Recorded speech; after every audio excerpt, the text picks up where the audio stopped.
Bonjour et bienvenue dans les vidéos de Sutsu, testeuse bio. Aujourd'hui, nous allons analyser 3 produits. Le premier, c'est des rillettes de canard de la marque Quand Valentine cuisine.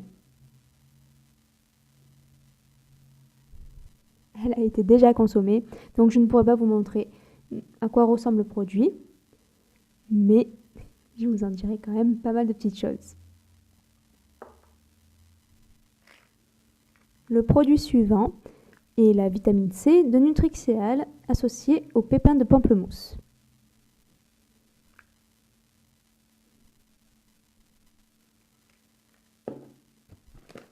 Et enfin, les noix de coco en cubes de Les Accents du Soleil bio.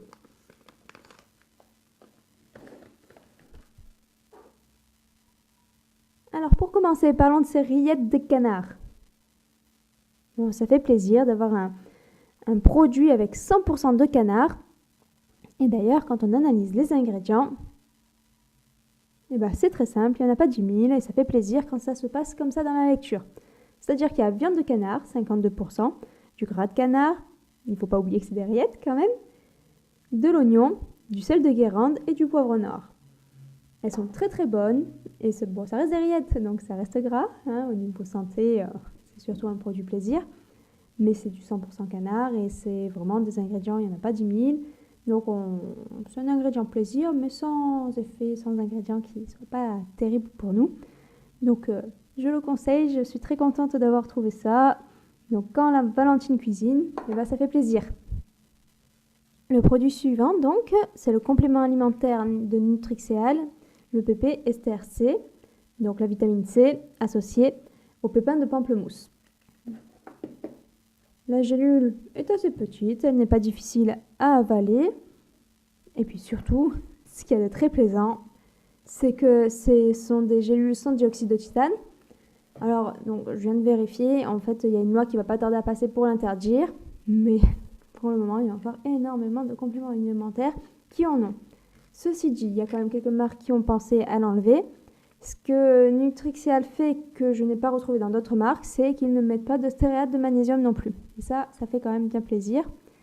Ensuite, c'est garanti non irradié, sans maïs, sans soja, sans OGM, source d'approvisionnement garantissant l'identification botanique et la traçabilité des matières premières, naturellement sans gluten, sans caséine. Donc pour les personnes ayant une quelconque allergie, c'est quand même très pratique. Et donc ce sont des très très bonnes gélules, vraiment, je suis très contente de cette marque, pas seulement pour ce produit-là, mais vu qu'il fallait en choisir un, je me suis penchée sur celui-ci. Pour l'immunité, alors c'est peut-être pas toujours la meilleure période, sauf si vous êtes sportif.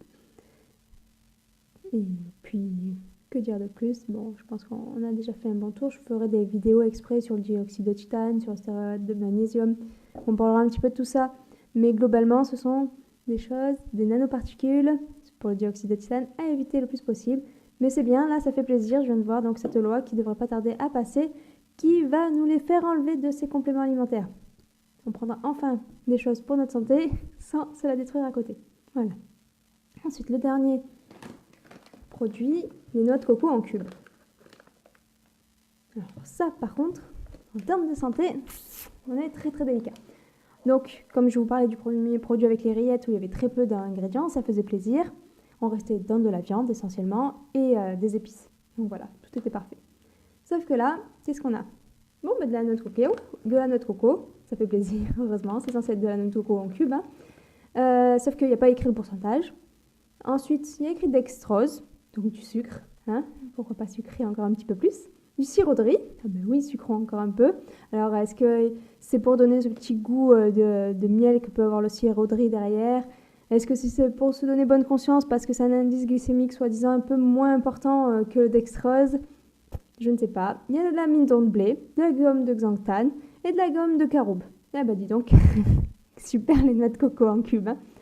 Bon, bref, du coup, ceux-là, on peut, si on adore ça, on peut en prendre une fois de temps en temps, mais il faut savoir que Il n'y a pas assez d'études sur la gomme de caroube, par exemple, pour savoir exactement les effets secondaires de celle-là. Si ce n'est qu'à faible consommation, on n'en a pas vraiment. Ça semble inoffensif, mais rien n'est encore sûr. La gomme de xanthane, c'est pareil, c'est seulement à petite quantité, donc c'est pas du tout un aliment qu'on doit consommer fréquemment. Après, bon, on peut quand même de temps en temps se faire plaisir, mais il y a beaucoup d'ingrédients qui sortent du cadre, entre guillemets, naturel. C'est beaucoup d'ingrédients qui sont transformés.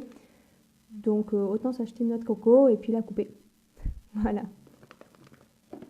C'est encore une vidéo qui est assez rapide, mais on aura vu comme ça 3 petits ingrédients, 3 petits produits bio qu'on peut retrouver. Alors, Nutrixial, on le retrouve difficilement en magasin bio quand même, ou même en pharmacie. C'est une petite entreprise, à Grenoble. Donc, on peut passer par leur site internet. Je conseille vraiment beaucoup ces compléments alimentaires. Et puis, n'hésitez pas à m'en proposer qui soient sans additifs pas terribles. Voilà, comme ça me permettra d'en connaître des nouveaux. À très bientôt, je vous souhaite un bon dimanche.